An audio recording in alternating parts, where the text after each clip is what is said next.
I recently figured out how to articulate why I travel. It's because I want to inhabit philosophies viscerally instead of theoretically.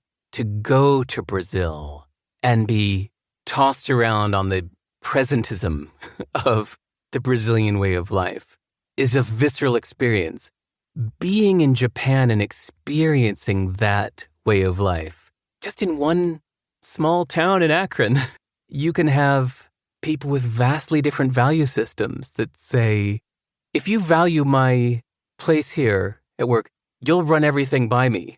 And somebody else would say, if you value my place here at work, you won't bother me with these details. People have these clashing value systems, even just in one location. I think it does help us to realize that we are not right and they are not wrong. Welcome to the Work for Humans podcast. This is Dart Lindsley. I often refer back to this episode with Derek Sivers because here on Work for Humans, we've heard dozens of perspectives on what people want from work, and so many of them are different. What makes work great for one person is often pure suffering for another. Why? At least some of that difference lies in what each of us thinks defines a good life. In this episode, Derek and I talk about what he discovered writing his book, How to Live, which describes 27 often mutually exclusive perspectives on the right way to live a life. If you listen closely to how people talk about their work, you'll hear many of these beliefs running beneath the surface. Derek is an author, entrepreneur, and TED speaker known for founding CD Baby, once the largest seller of independent music in the world.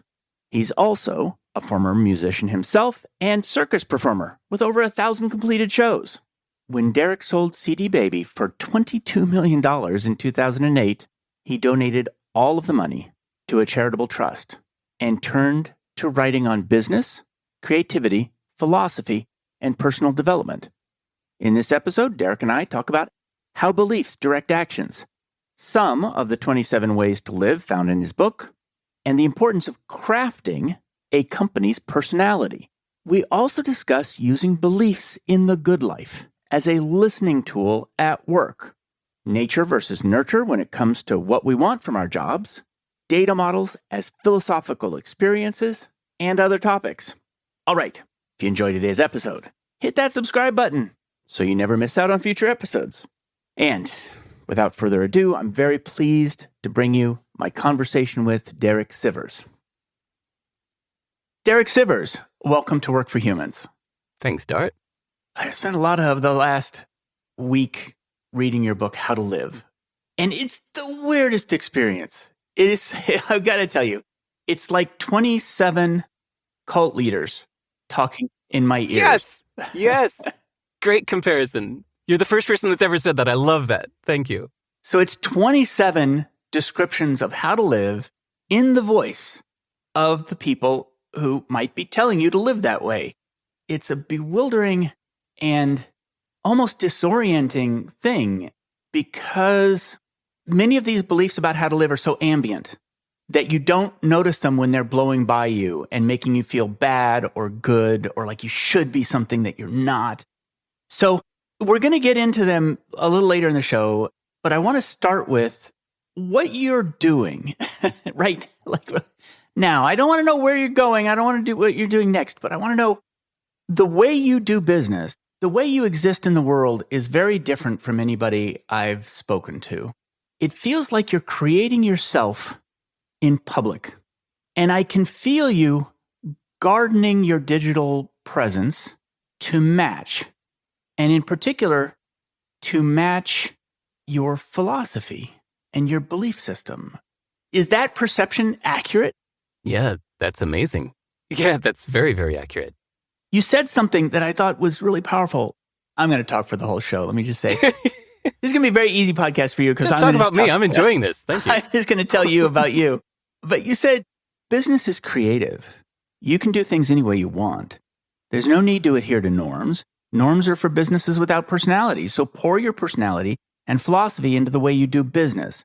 People actually appreciate it when you do things in a surprising way. So what is your personality and your philosophy that you're pouring into your work right now? Oh, Or how does it manifest in your work? I guess is the better way to ask it. I'm going to answer that in a second, but you just reminded me about the personality of a company. If I go to the origin of why I started thinking that way, I think it was as a consumer first. I noticed that I really felt more loyalty for companies that exuded personality. So, bicycles. There's a company in Minnesota called Surly Bikes, Surly, Surly Bikes.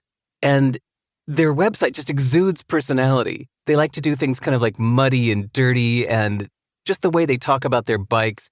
Yeah, well, Jim said that our previous Ogre model wasn't tough enough for him, so we just made the new, whatever, Snot Ogre bike. And, if this isn't tough enough for Jim, I don't know what is. And I just love these guys, and I feel this incredible brand loyalty for Surly Bikes. I won't consider buying any other bike, even if rationally maybe I should. But I just feel loyalty to them because they exude personality. So even something as wonky as DNS, I was using Cloudflare for my DNS because they had the fastest ping times and the most locations around the world. And I used them, but I never felt great about that. It was just Cloudflare or whatever. And then I saw Bunny, bunny.net from Slovenia, and they exude personality. So as soon as I just poked around for maybe 20 minutes on their site, and I saw that they could do everything that Cloudflare does, maybe not quite as well, but probably just as well. But I felt better about it.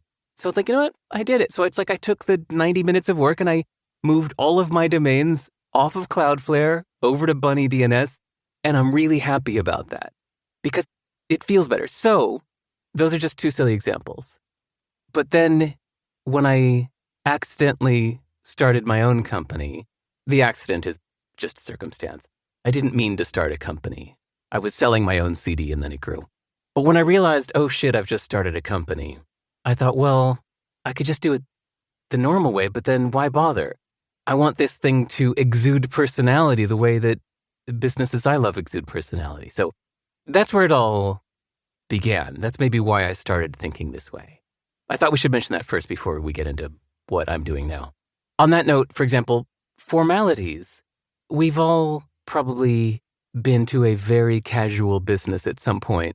Like if you go to a beach somewhere in the Caribbean and you want to get a snorkel and fins, there's just a guy in a grass shack that you just give $5 to and he'll give you a snorkel and fins. And business can be that simple. So when people try to do things in an extremely complex and formal way in order to impress investors or and they have these dreams of becoming the next Google, I think it doesn't have to be that complicated because I've rented a snorkel and fins on the beach before. I know how simple it can be. And so at every stage of my business, even inside the workplace, I just chose the simple, casual way. So I remember after years of having employees, I think after I got to 40 or 50 employees, somebody came by in Oregon and said that we needed to have some kind of a notice posted up in the workplace by Oregon law. And that was always my question, by the way. If somebody said, you have to do this for your business, I said, will I be arrested if I don't? This isn't just a should or best practices, right? If it's best practices, I'm not going to do it. Only if you're telling me it's absolutely the law, like I will be fined and maybe arrested if I don't, then I'll consider it. And there was one thing, I forget what it was, some kind of notice that yes, by law, in the state of Oregon, any business with some number of employees needs to have this posted somewhere in the office. I said, can it be anywhere in the office? They said yes. So I put it on the ceiling of the bathroom. I got a ladder and I went out to the ceiling of the bathroom and I tacked it up. I said, there, we have now officially posted our notice. Stupid rule. So then you mentioned my website. I do these same things with the website. I learned HTML and long ago. I mean, that takes 2 hours to learn. I learned some basic programming in my spare time. And I make a website that's really just about getting my ideas from my brain into yours. And of course, you see some people use these web frameworks that just have hundreds of thousands of lines of code. just to get a paragraph from their brain into yours. And I look at that and I think, God, that's a lot of bloat. That's really not necessary. So I try to just strip everything down for the same reason, like I said, like buying a surly bike. It just makes me happier when I see a really lean handmade site that doesn't have the bloat. It feels like the product of somebody living a thoughtful life. The cliche that we've all heard, right, of just, well, you just live a normal life. You have 1.5 kids and a dog and a white picket fence and a house, right? We've all heard that line. It's a cliche. But some people do that with their website. They're like, well, you just fire up WordPress and you do da-da-da-da-da, and it loads in 100,000 lines of PHP and 12 includes of JavaScript files and 6 CSS files and blah, blah, blah. And you get to think, but then you get your paragraph of text from your brain to theirs. But all you really wanted to do was get that paragraph of text, and it feels like you're just going through the defaults without questioning them, just living the default life. Yeah, maybe I care too much about websites or something. That's why I do things in a non-standard way.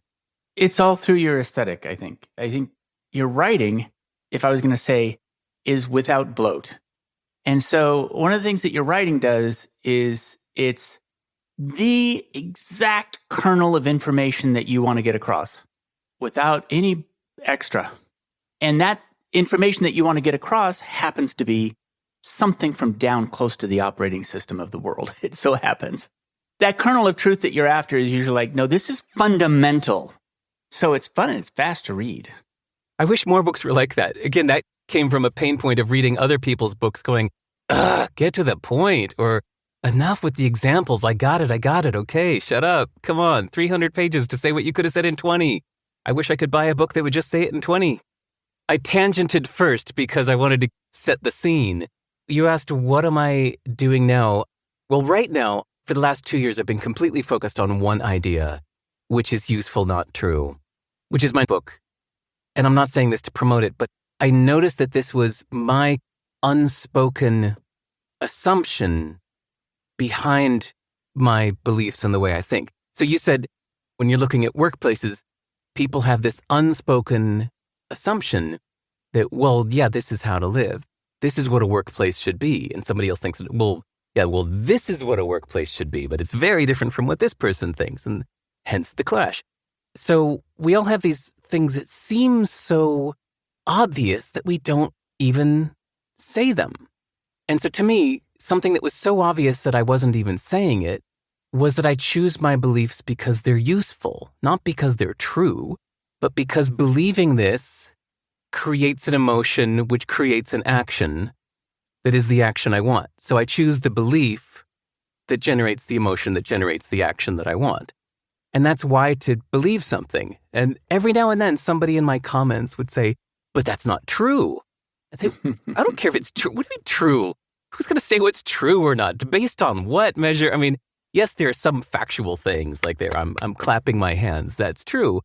But God, all things that are in the mind are debatable, whether it's true or not, by what measure. So why would you use true as a measure? No. I choose my beliefs because they're useful, not because they're true. And I've been saying this for a couple years without diving deeper into it. So then 2 years ago, I thought, this is an interesting subject. So I spent the last 2 years learning more about it and now writing about it. It is. And I haven't read or thought about it much either, except for occasionally writing paragraphs where I say, I'm not saying this because I think it's fact. I'm saying it because it opens the next can on the shelf, like it's a can opener or something.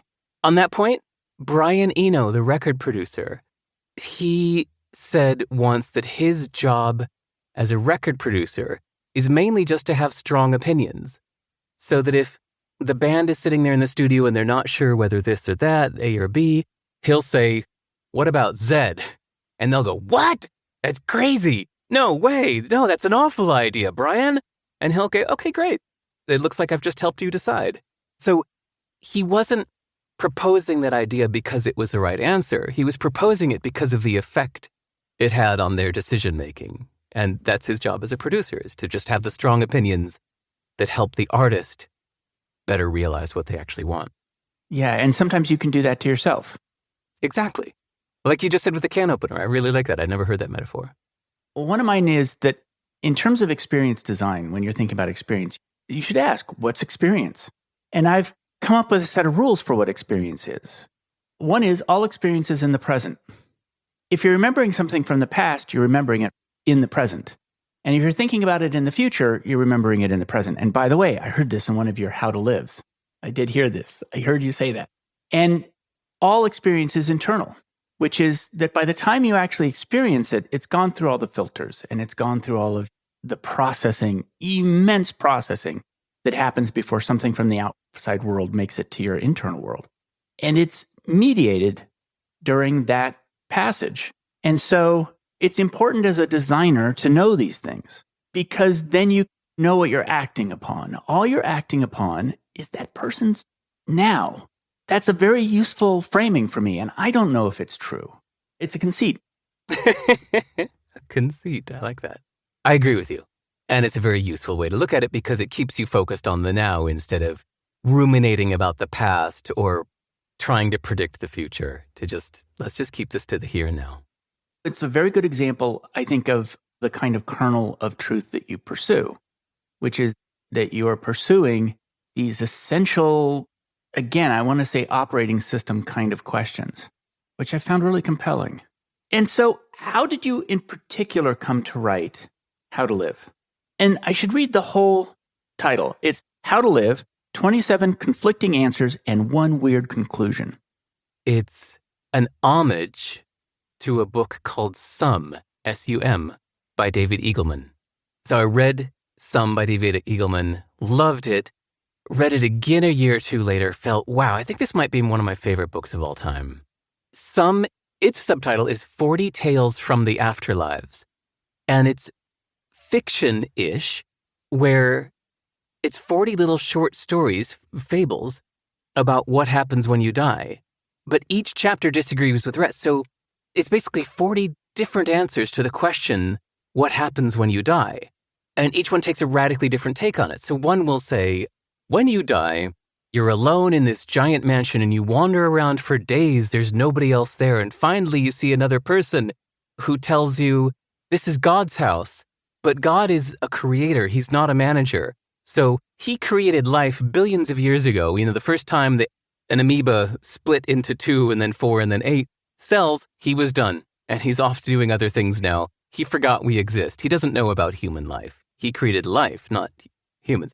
So then another chapter will say, when you die, you sit in a waiting room and you have to wait there until the last person on earth that knows who you are dies. And only then are you allowed to go on to heaven. And then another one's like, when you die, you find out that in your last life, you chose to be a man, but in your next life, you can choose to be any animal you want. So you decide to be a horse. And that one has a beautiful ending. But these are all just these little 2 to 3 page long short stories.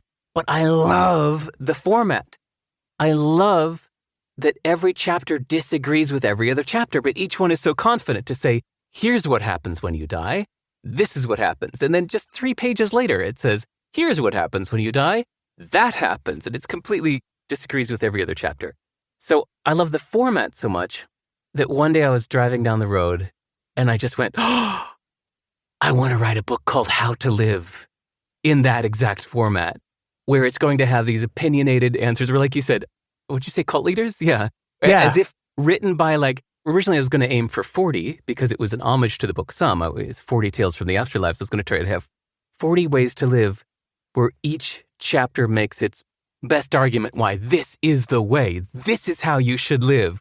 Live for the future. Everything must be done for the future. Everything you're doing in the present is serving your future self. And this is why this is the best way to live. And everybody should be living this way.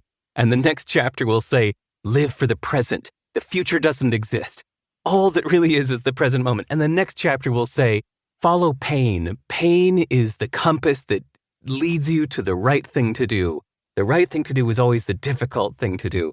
And I thought, God, that would be wonderful. Oh my God, I want to write this book. So, yeah, with that flash of inspiration, it took 4 years to make it happen. It was also shortly after my son was born, and I had that thing that a lot of parents have, which is, I want to teach him everything I've ever learned in life, and what if I die before I get the chance to do that? I want to write it all down. I've heard a lot of other parents have the same idea. So I combined these where it's like, I wanted to put everything I'd ever learned in life into this book, but I'm never going to tell people to read a 1,000-page book. So my rough draft was 1,300 pages, but there was no way I was going to publish 1,300 pages. That's inconsiderate. So then I spent 2 years whittling it down to these short little poetic sentences that communicated all of the ideas I wanted to communicate, but as succinctly as possible. And the final book is 112 pages. It's incredibly condensed, considering that it started off at 1,300. And just as an example of the internal conflict, the first one is, here's how to live. Be independent. Depend on nobody. It's about cutting time. The second one is, here's how to live. Commit. And it's all about connection. And a lot of them are paired that way. It's like, do this, do the opposite of this. Many of them are equally compelling, but a lot of them are repulsive to me. But the reason that I wanted to have you on the show is that I've been doing research for a long time about what people want from work. And I hear strains of these beliefs about how to live flowing through how people feel they should work because it's so closely related. So it struck me that this might be a very powerful listening tool. And also the people that I have on the show. So one of them is Think Super Long Term. I had Ari Wallach on the show a little while ago. He's a futurist. He wrote the book Long Path, and he has the company called Long Path Labs. And it's all about how to live that way. And so it's a perfect example of that. So people who come on the show, people I talk to. So as you developed this book, what surprised you? Ooh, every chapter completely convinced me that it was in fact the right answer. Even though I knew what book I was writing, and even though I had just been working on the other chapter yesterday and the next chapter tomorrow, every day I worked on that book, I felt, yeah, you know what? This really is the answer. I know the format. I know there are 26 other chapters, but come on. This one really is it. Let's just say follow the pain. This really is the best way to live. That would be the most amazing life if at every life's choice, you went towards the more painful option. You would constantly grow like nothing else. I know I need to finish this book and write the other 26 chapters, but this one really is it. And then the next day, I'd be writing the chapter that's just like, fill your senses, taste it all, do it all, hear it all, go everywhere. And I'd say, you know what? This really is the answer. This really is it. Never mind those other chapters. This truly is how to live. And it surprised me that every chapter had me convinced while writing it that this was truly the right answer. But then the next day I'd be on the next chapter and feel the same. How did you research it? It's the culmination of everything I'd ever learned in my life up to this point. Oh. It's hundreds and hundreds and hundreds of books. I mean, hell, I've taken notes on over 450 books I've read since 2007. That's when I started taking notes. But I probably read a few hundred books before that. Conversations with friends, diaries, insights. I went through them all. I reread all of my notes from every book I'd ever read. I reread all of my diaries since I started keeping a diary. I revisited every interesting insight I ever had about life, and I squeezed them all into that little book. But then had to, of course, categorize them, pick any random thought. Whatever scares you, go do it. One of my life mottos, and I have to think, well, which one of the 27 chapters does that really fit into? It's more along this kind of philosophy, isn't it? Yeah, so I didn't do specific research to write the book. It was just the culmination of everything I had learned up to that point. Which, by the way, I hope everybody gets that the title is ironic. Yeah, it's not an instruction manual. Not at all. No. It's meant to confuse you. And then, of course, the challenge was how to end it. You can't just give the 27 and then say the end. Did you get a takeaway from that punchline at the end? I did. Do you want me to talk about it on the show, or do you want people to find the punchline themselves? Let's just say there's a punchline at the end. Anybody who reads this book, email me if you want to talk about it. It doesn't fit into what we're talking about on the show, so never mind. Ooh, unless maybe it does, and not or. All right, without going into the actual two pictures at the end. For the workplace, and not or. So right before we hit record, I mentioned this example of the introvert versus the extrovert, where I was comparing notes with a friend of mine that likes co-working spaces. Even though she could work at home, she pays money to go to another place to be surrounded by people she doesn't know, willingly. And that shocked me. You've got a beautiful home, couch with a view, and you could just sit here and work for free, but you pay money to be around other people?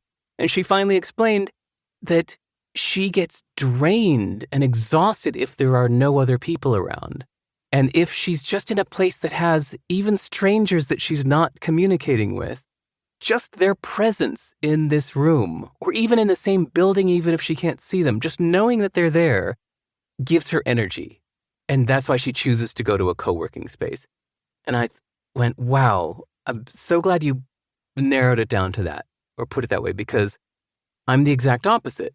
If I'm all alone, I can work indefinitely. There's no friction. I can just go forever if I'm completely alone. As soon as you put one other person in the same building with me, even if I can't see them, but I know there's another person in this building, then part of my brain is thinking about that person and thinking about their well-being. And if I'm being a bad person for not interacting with them more, or how they're doing or something, and it drains me. So I just keep trying to find scenarios where I'm completely alone with nobody else around. Then I can really work and get my work done. And I think, man, workplaces are tough because you have both types in the same workplace. So the clashing views on how to live, the conclusion at the end of the book, in short, is and not or. There's no one right answer. It's you have to find the combination, the intersection, the orchestra.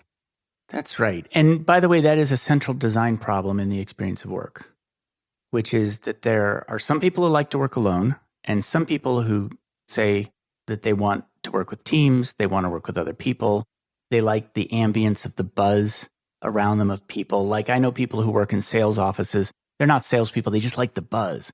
And then other people who like to work in engineering offices because they're like mausoleums.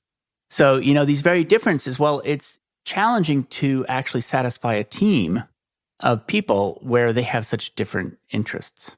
And so you're right.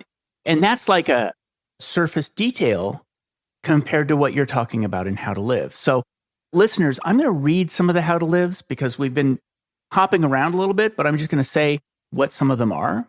Be independent.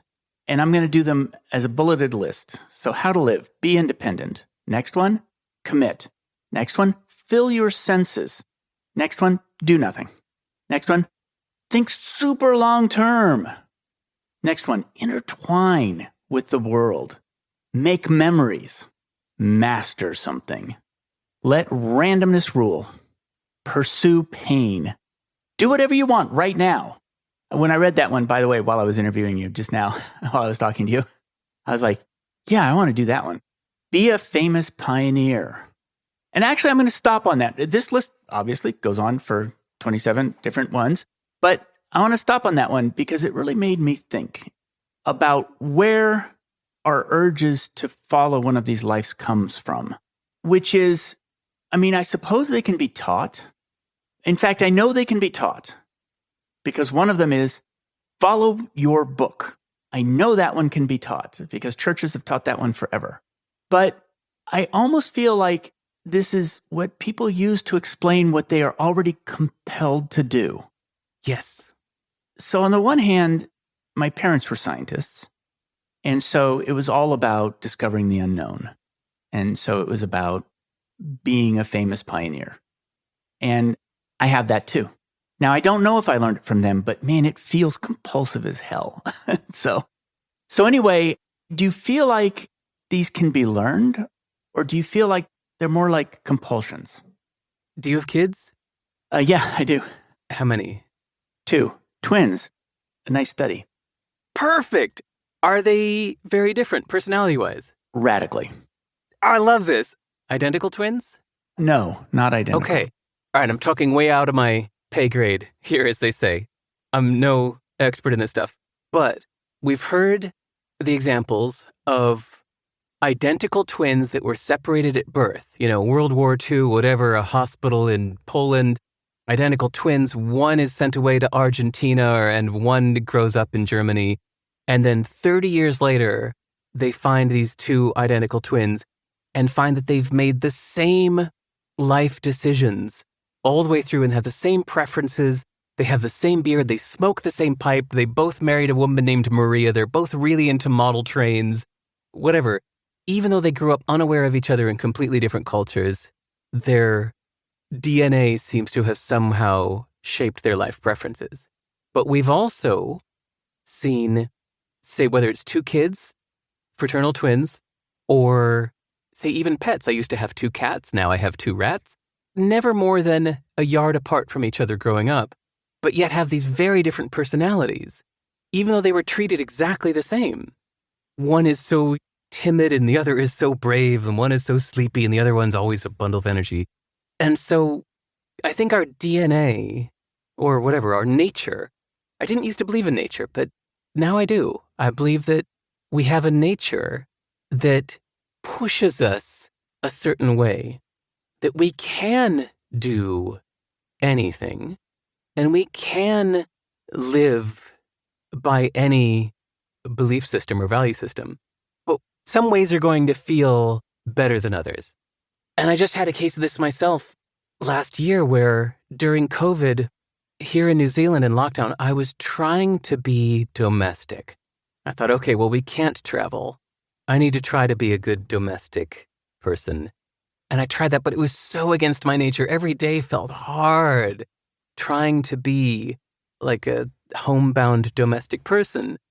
And as soon as I got out into the world again, intertwined with the world, I was like, oh my God, this feels so much like now I'm so full of energy. It just feels so good to be connecting with other people in other cultures that aren't just right here. And just, it felt so much better.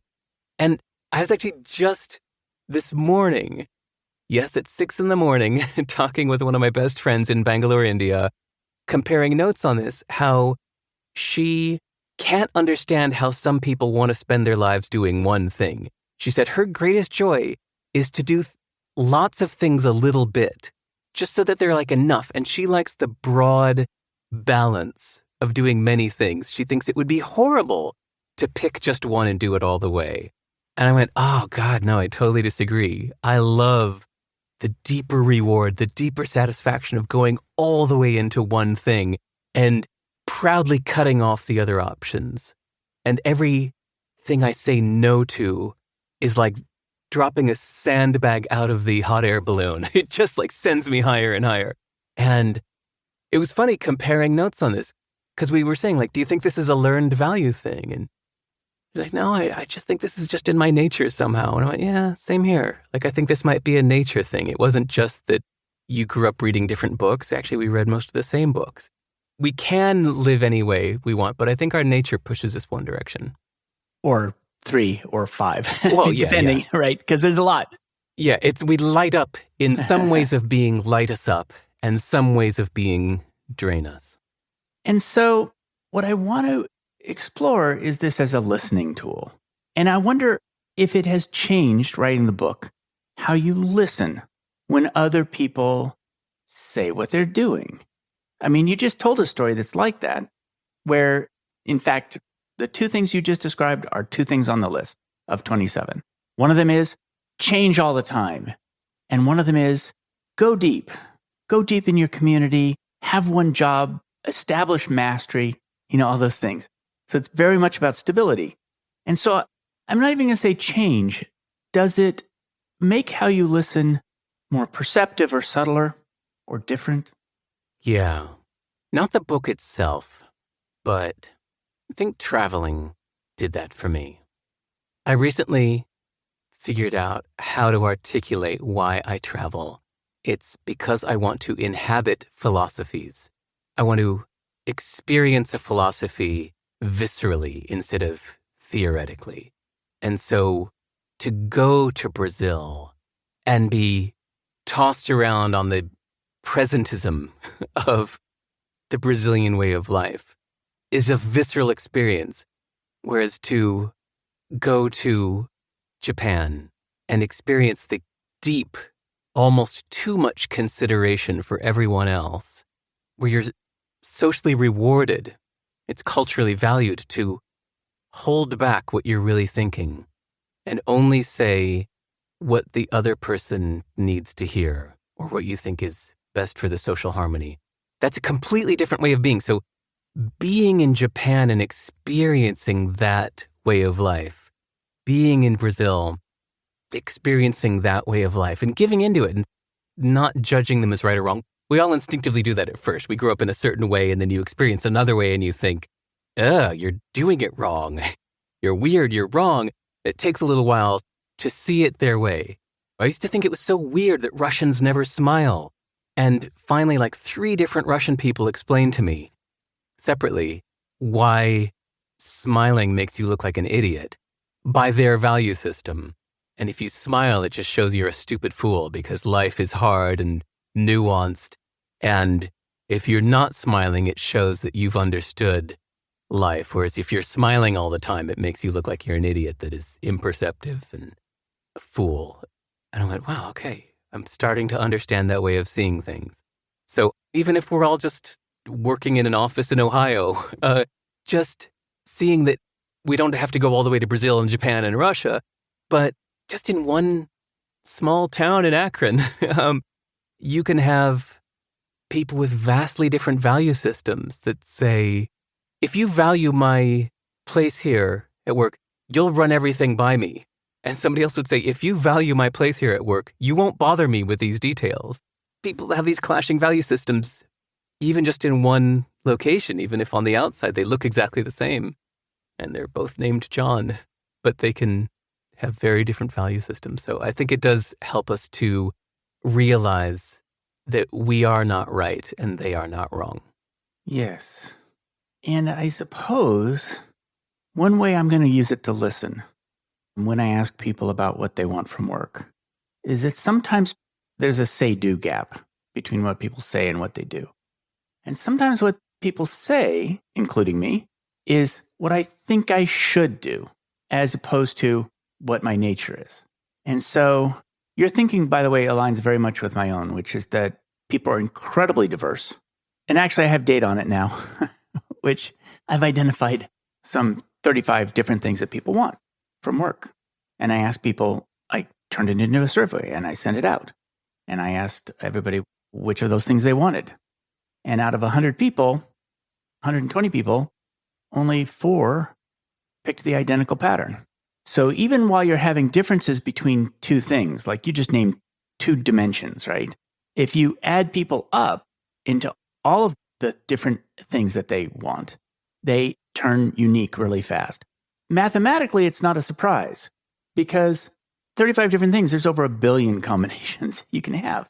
But from a design perspective, it's still a design problem, which is how am I going to satisfy a universe of unique people? How am I going to actually make something that works? And the answer may be, you can't, or it may be you set up systems that can. I don't know. This is out of my realm, but I wonder about the effectiveness of trying to help each person in a workplace realize that their way is neither right nor wrong, that it's just how they like to work, and that they need to understand that everybody else has a different set of preferences, that it's neither right nor wrong, but that's how they like to work. And to understand that we need to interface between these separate desires. Yeah, I like that as just a true thing, which is your way is one way. It's not the way to live. It's one of at least 27 or whatever it is. I'm going to jump into some closing questions because I know in your particular case, this is going to launch into some wide variety of things. A lot of times I do this 15 minutes toward the end of the show, but I'm doing it half an hour before because I know we are going to have a half an hour of things to talk about. What I ask at the end of every show is, what do you hire your work to do for you? And I'm going to go back and I'm going to say that again a different way, which is your work. This is especially true if you have a job. Your work hires you to do something for it. What do you hire it to do for you? You're just asking for me personally. Yeah, you. Okay. If we define my work as writing these days, then it's the combination of learning myself by diving deeper into something. And I love the empathetic communication challenge of how to best get this idea from my brain to yours. But then in doing so, I have to really get better at defining what is this idea that I'm trying to communicate from my brain to yours.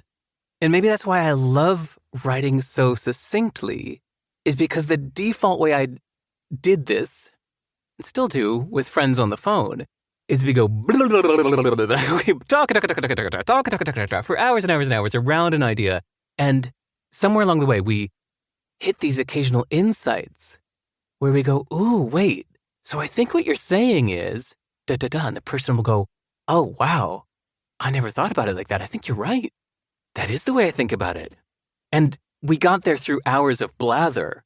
But because I don't want to put hours of blather into the world, I do the blathering myself or on the phone with a friend or just in my rough drafts.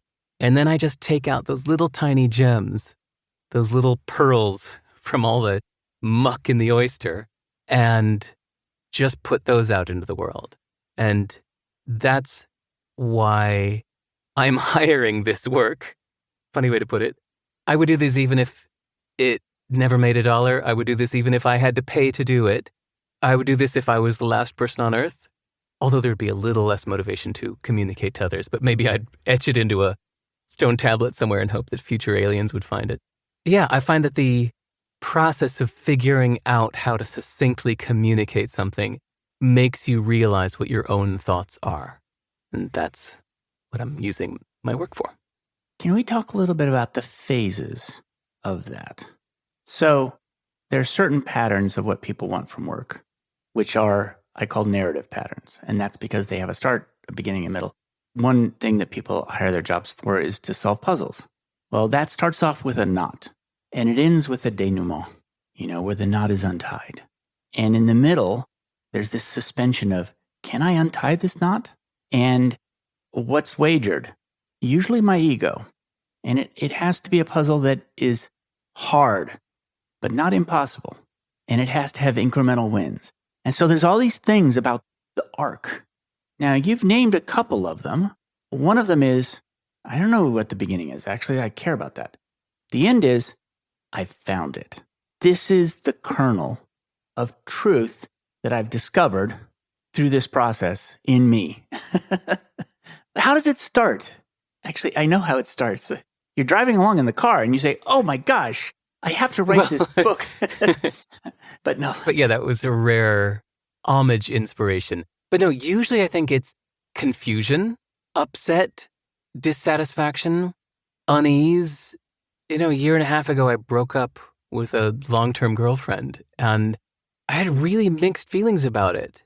I mean, I could tell it was the right thing to do, but it wasn't 100%. It was like 95%. And so that other 5%, here a year and a half later, I'm still looking at that 5%. Friends and I talk about that. What is that? And the lessons learned from that 5%, and thinking about how many of us maybe follow that 5% and plug our ears and close our eyes to shut out the 95% because our parents told us we should be doing this thing. But then I feel this unease inside myself at something not being solved, or I feel like there's more there to look at, or I'm just feeling a little lost or confused, and I try to sort out my thoughts. So that's what I first use a diary for, is I just spend hours and hours and hours in a journal. What am I doing? What is this? Why is this upsetting? What's the real point of that? Well, why do I think that? Well, what if it was another way? Well, what if I did try to do this? Well, when have I done that in the past? And I just ask myself so many of these questions and just write for hours. And then if along the way I come up with a little gem that I think would be useful to others, then I share that. Yeah, that's where it starts, I think, is with the unease.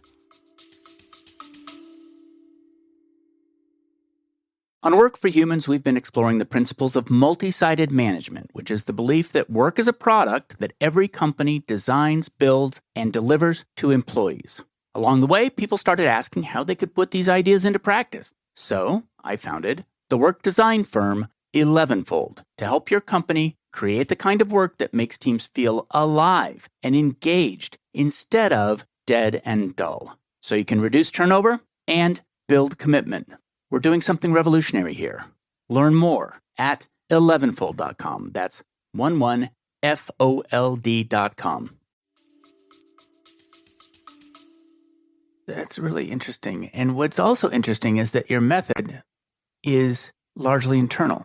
And so a part of your experience, which, by the way, makes a lot of sense why you might want to be alone for this internal work, a part of your experience is the working your way through it toward the idea, the ultimate kernel. That's really interesting. Do you have any other jobs? Any other works? Yeah, we could talk about programming.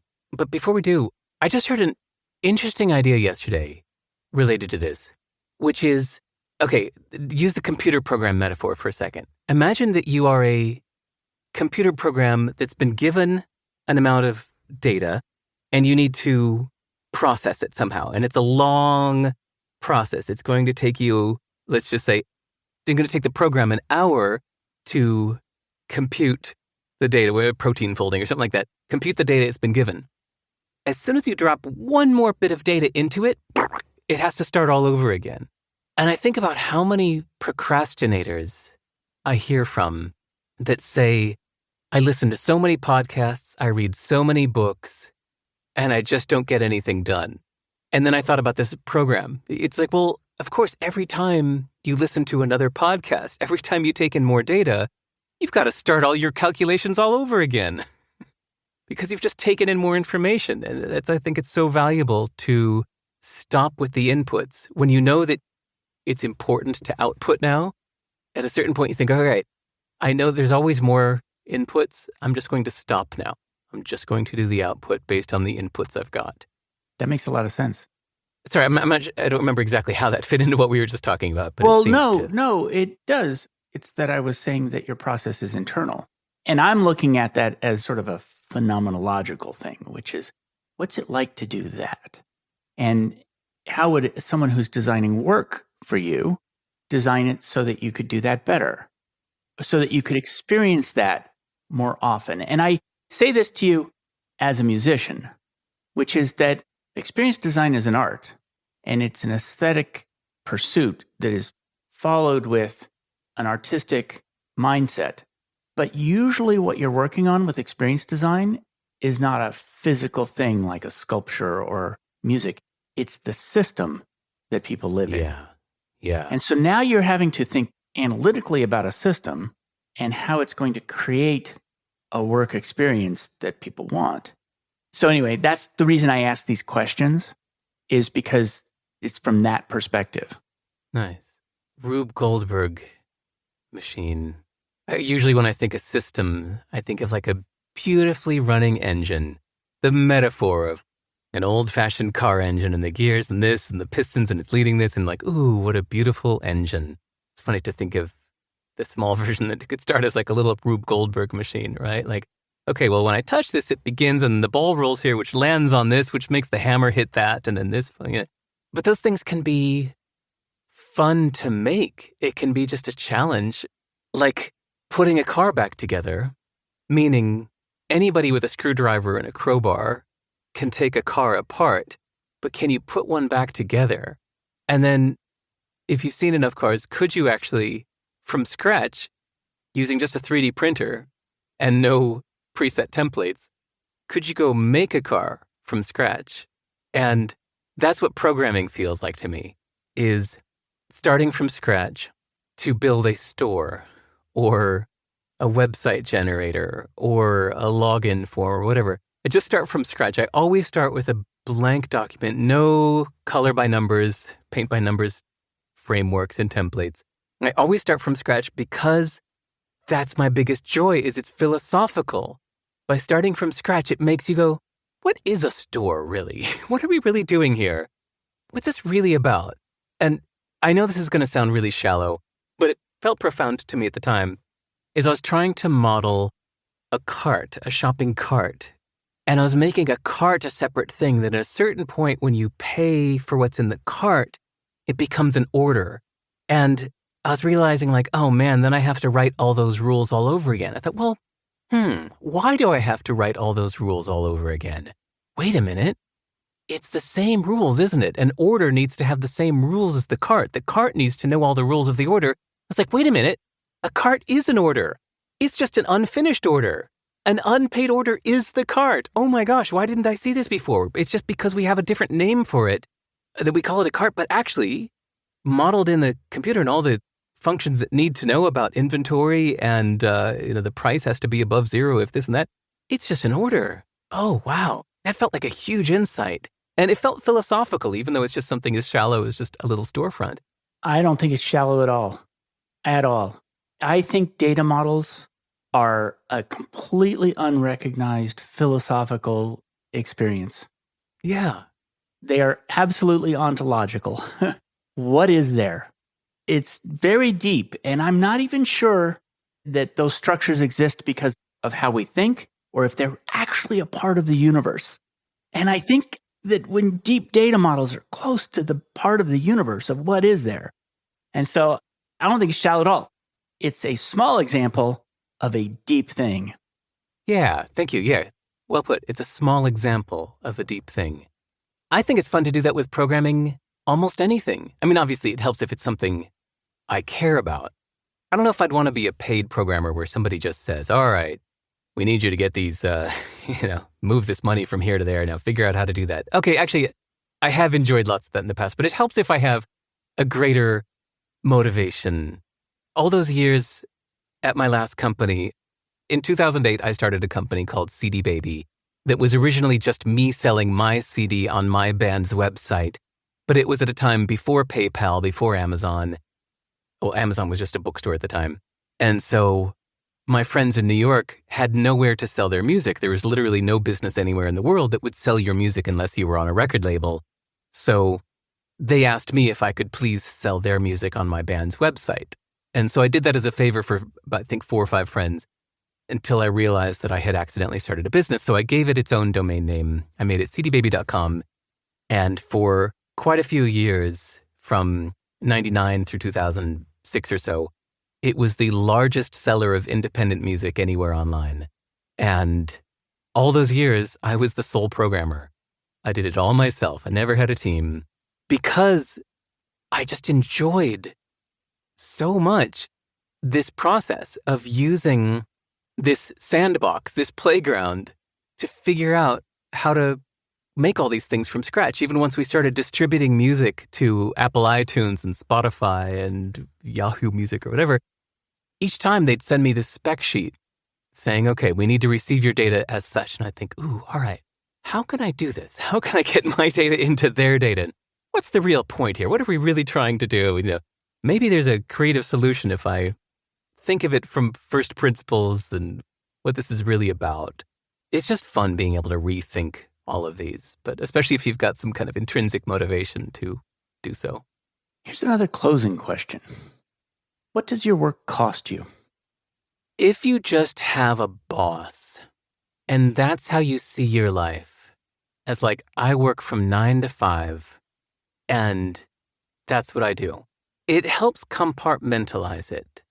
And actually, I'll give a real example here of a sculptor I know here in Wellington, New Zealand, that she was a sculptor out of passion. She's just a very visual person and just liked turning a blob of clay into a ballet dancer and did it so beautifully that Weta, the company that produced the Lord of the Rings movies here in Wellington, just a mile down the road from me, hired her as a professional sculptor to make all of their figurines. Well, not all. She's one of a few sculptors that do the figurines. So you can buy a Lady Galadriel this tall that takes her months to make each one. And what blew my mind is that she's been working there for 11 years now.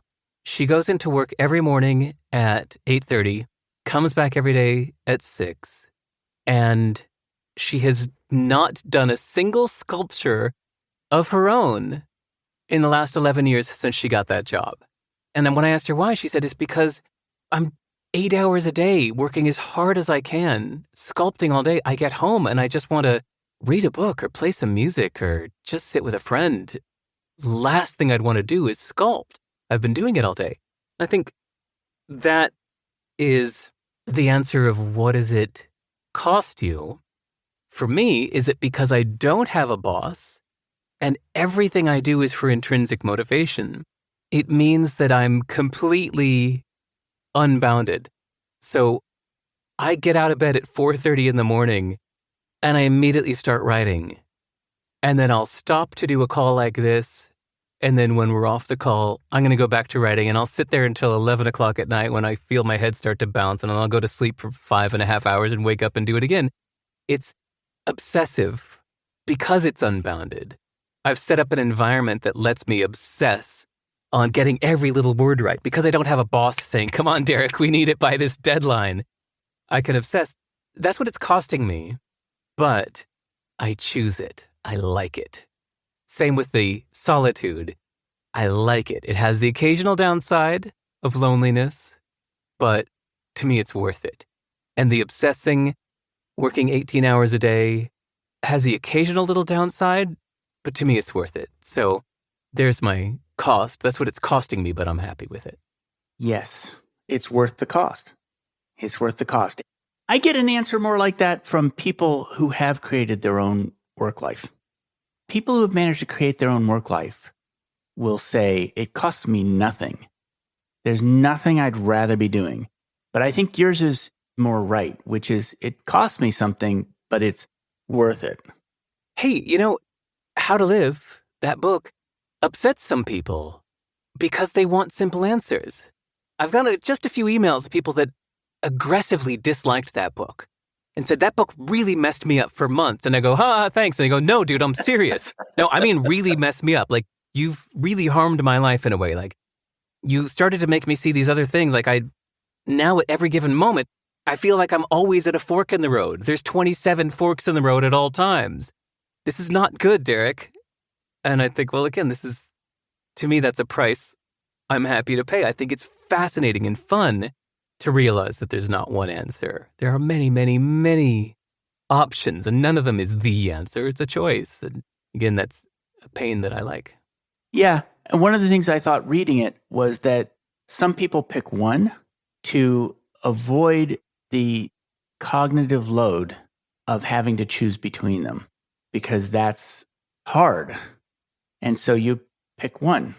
Some of them are still hard, but some of them are not that hard. I mean, just by having slogans that you can say to yourself, you reduce the cognitive load of decision making. Yeah. Right. Which doesn't have to be an entire ism. You don't have to buy into an ideology. You could keep a bunch of little slogans and nutshells in your pocket. Yeah. And just use those. Moment to moment in life, when you're presented with any kind of option, you think, I'm going to use this nutshell. This works. Which is not the sort of thing you enjoy, hence the book. But that reader, I'm curious, you really expose yourself very broadly to the public. You're like, email me. And you have some very nice filters in front of that. You have to be a human. You have to be various other things. How does that feedback affect your work? It is a constant reminder who I'm writing for. I only write for my existing fans. I'm never writing for the New York Times bestseller list. I'm only writing for people that have already reached out to me. I read and reply to probably about 50 emails a day, and it takes me 1 to 2 hours a day, and I enjoy it, though it's work. So what did it cost me? 2 hours a day, and the occasional, when people ask me a question like, hello, my name is Abhishek. What should I do with my life? I'm like, hi, Abhishek. I don't know. Have you read everything I've written? And notice that I'm not telling you what to do with your life. That's not my point at all. Right. But most emails I get are just nice. They're somebody reaching out because they read my book and they liked it. And I can relate to that because most times I love a book. I make a point of emailing the author, even if they're hard to contact. I go search the web and I try to find their email address. In a few cases, I've gone and emailed their agent instead. Same thing even when I hear music that I love. I go to the New Zealand Symphony Orchestra, and every concert they do, they always include usually include one contemporary work by a new composer. If I love it, I make a point of finding that composer and telling them how much I loved their piece because I heard it tonight at the New Zealand Symphony Orchestra. And most of these authors that I contact and most of these composers never get back to me. And I just forget about it. But every now and then, somebody gets back to me and says, wow, thank you. That means a lot to me that you found me. And I think, oh, cool. Like this person who I just spent like 12 hours reading their book, now they're replying to me. That's so cool. That's such a thrill to me that I think, well, I want to be that for other people. Just this morning, before we talked, I answered an email from a woman in Bahrain telling me how much she loves my writing. And then she showed me her writing. She writes on a website, and I really like her writing too. And she was so thrilled that I replied. And I was thrilled that I know a writer in Bahrain. How cool. And I do actually meet with these people. So when I travel, there's a blog on my website. I could give you the exact URL, but it's Sivers/MEET-CHBG, which stands for Chennai and Bangalore. So a year ago, I went to Chennai and Bangalore in India, and I met up with 50 people that I had been emailing with for years. All of them only people I'd been emailing with for years already, and I knew that they would be interesting to talk with. I think I knew over 400 or 500 people in Bangalore and Chennai, but I only had time to meet with 50, so I had to go through and look at my email history and pick out 50 people I wanted to meet with based on our email history. And then we meet up in person. And now my best friend that I told you I was talking with this morning is somebody that I met because of that. And who knows, maybe this woman in Bahrain will be a future best friend. So I do like the real people connections I get from it. It gives me a huge sense of security, knowing that I have reciprocal friends around the world. People that if I found myself adrift in Bahrain or Kazakhstan or Uruguay, that I have people I could call on to say, hi, Jose, my hotel is closed. I don't know if you remember me. We emailed last year. Can I come stay with you? These kind of scenarios have happened before. And I love meeting up with people that have reached out to me. They've told me where they live. We've been in touch. We've emailed many times. And suddenly I find myself in Helsinki, Finland, sitting naked in a sauna with somebody that I'd been emailing with for years. And I just love those moments, So that's why I keep my email inbox wide open. And it's really one of the greatest joys in my life.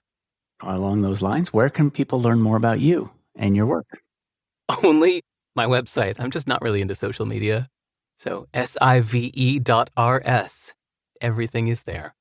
Even all of my books. And yes, I'd like it if you buy my books. I give all the money to charity. But even if you want to just read How to Live for free, you can sit there and read the 27 chapters for free on my website. So sive.rs, it's all there.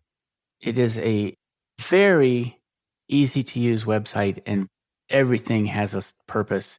There's nothing extra. It's really nice. It's really a nice place to go. So thank you very much for coming on the show today. Thanks, Dart. I loved your questions. That flew by faster than I think almost any interview I've done in years. There's some that after 30 minutes, I'm going, oh God, how long are we going to talk for? This was like, I can't believe we've been talking for an hour and a half. So thank you for your wonderful questions and such fun insights. Well, if you ever need a place to stay and you're in Santa Cruz, California, in Santa Cruz, stop by. Cool. Thank you. Thanks for joining me for another episode of Work for Humans. If you enjoyed this episode, please give us a 5-star rating wherever you listen to podcasts. And share the show with one person you think would get value from it. Believe it or not, this really helps us grow the show and reach more people who want to build the kind of work that people really want. As always, thank you to my producer, Jason Ames at Ninth Path Audio for his insights into content and his high standard for quality. Final note, the opinions shared here are my own and not the views of Google or Cisco Systems. Thanks again for listening. See you next time.